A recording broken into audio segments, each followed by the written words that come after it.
Hello everyone, I am Dr. Anupam here and I will be your instructor today. Today we will discuss cycle. We have discussed trigger, we have discussed limit, now it is time to discuss cycle. What is a cycle? Remember in the beginning I told you, inspiration starts with a trigger. Now it has to end somewhere. The ventilator has to be given an instruction where to end, and that is called the cycle. In the same example, when you are going from Kolkata to Delhi, Delhi is your end point. When you reach Delhi, that is the time when you have to come back to Kolkata. So this is the cycle. So that means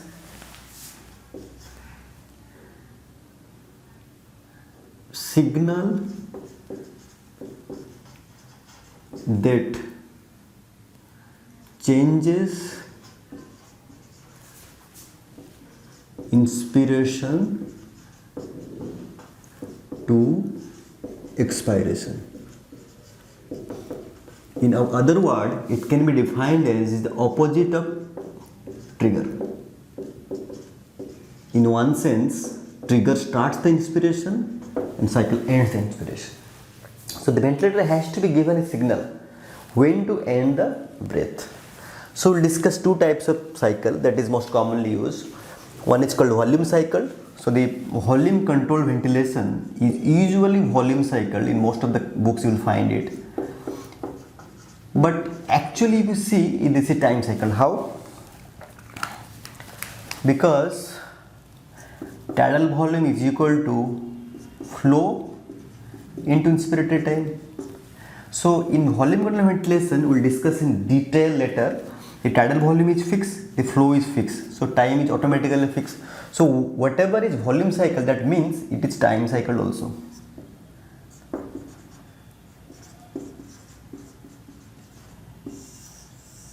And by definition it cannot become flow cycle, because flow is the limit. Yes, limit cannot abruptly stop the inspiration, so it can be time cycle. So the volume control ventilations, they can be called either volume cycle or time cycle. So what is the advantage of this? Time cycle means you ensure a adequate tidal volume. Ambient ventilation is assured. So you have a hold on your ABG.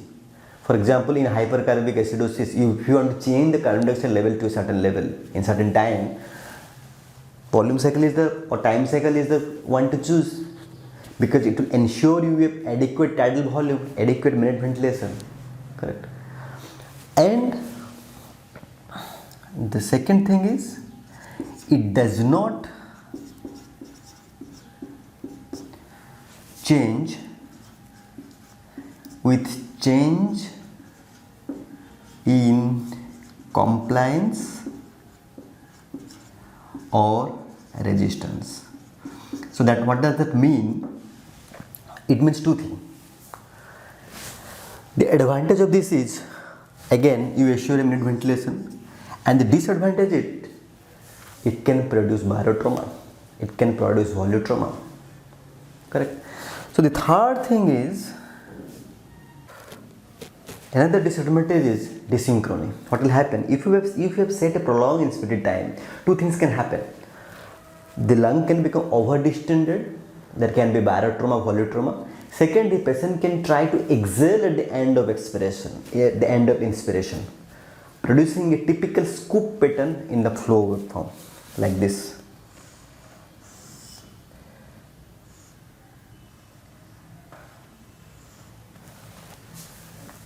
The pressure time scalar.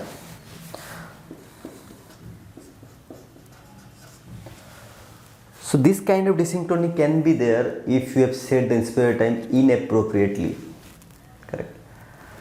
So now coming to flow cycle.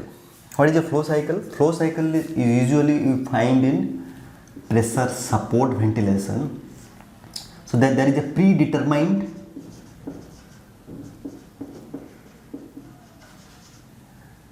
percentage or value of flow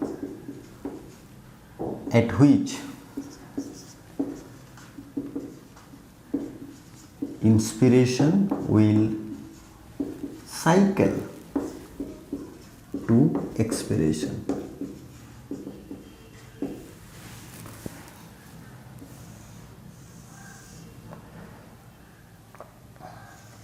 This is the flow.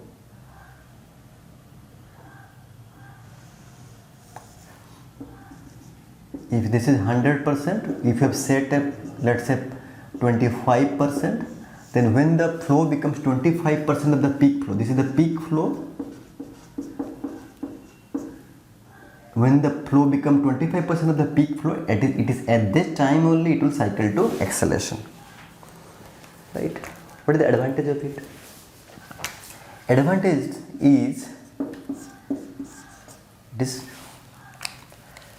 comfortable.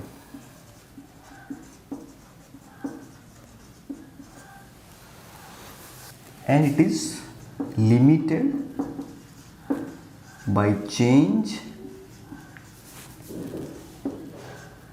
in compliance or resistance. Right. So this is in contrast to a volume cycle or time cycle, where you assured a constant tidal volume, because and here you do not assure it. So the disadvantage will be same thing. If patient lung is not very compliant, then the flow will reduce quickly. So there will be less tidal volume delivered to the patient. So patient can hypoventilate. Or for example, in emphysematous lung, where the compliance is very high, the flow will continue. So there you can produce barotrauma, larger tidal volume, volutrauma, barotrauma. So these two things can happen.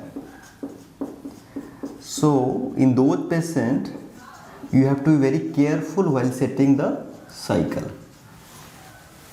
For patient who can hypoventilate due to low tidal volume, because compliance is very low, in those patients you can increase the inspiratory time. And those patients who have obstructive airway disease, you can decrease the inspiratory time and increase the expiratory time by changing the percentage of peak flow at which it will cycle to exhalation. Right. So this is cycle in detail. Thank you very much.